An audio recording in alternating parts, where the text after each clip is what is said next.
Hi everybody, this is Eric from Switched, and today we're going to be adapting the Thomas & Friends Motorized Raceway. So here's a little bit more of the toy in action. It was a little hard to show on our table, so we thought we'd kind of show it off a little bit more. It's a pretty easy toy to adapt. It's pretty straightforward. You don't really need any special tools or anything like that.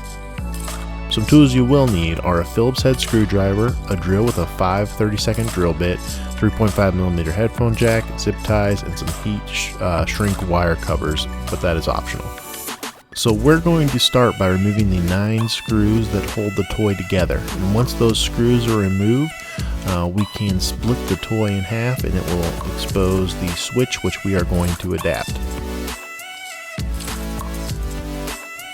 So here we're going to disconnect the 2 wires that connect the on-off button. Just go ahead and snip those off.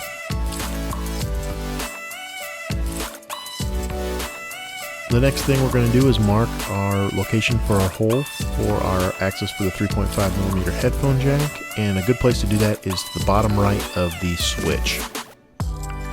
Go ahead and remove the rubber track as well as the 3 rollers. They just tend to fall off when we're working with the toy, and go ahead and put them in a safe place. Now it's time to attach our headphone jack. So we're going to fish that wire through the hole that we drilled.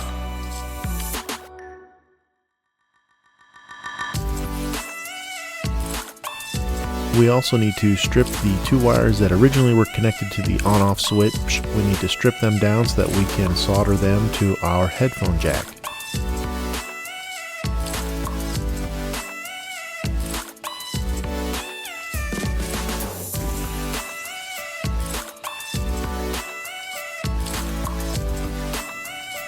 So we're connecting the black wire from the switch to one of the wires on our 3.5mm headphone jack, and we're just soldering them in line, and we covered them with a little heat shrink wire covers, and that will keep things from shorting out or accidentally going off.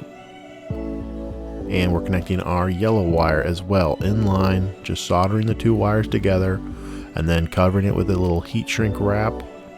And again, that will just keep things from shorting or going off accidentally. It is optional. You could also use electrical tape.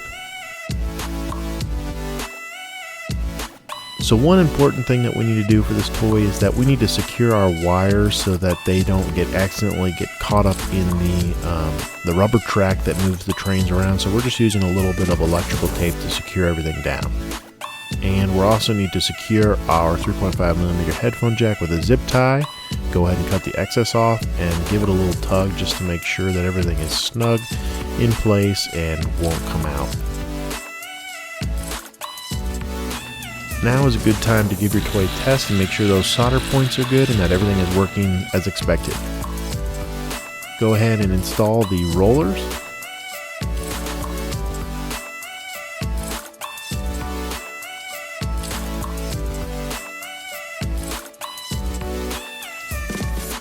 And then we can go ahead and install our rubber track.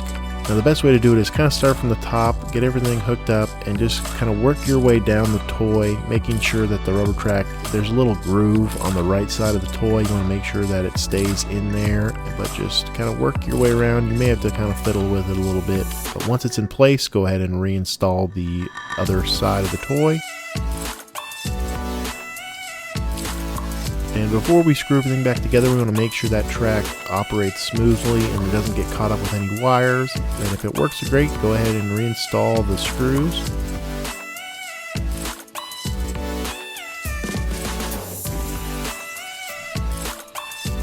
The very last thing we need to do is install another zip tie on the outside of the toy. That will keep the wire from going back inside the toy and getting caught up in the track. And that's all there is.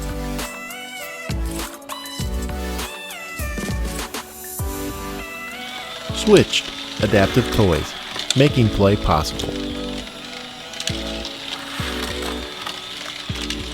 For more information and additional toy manuals, visit us online at www.switchtoys.org.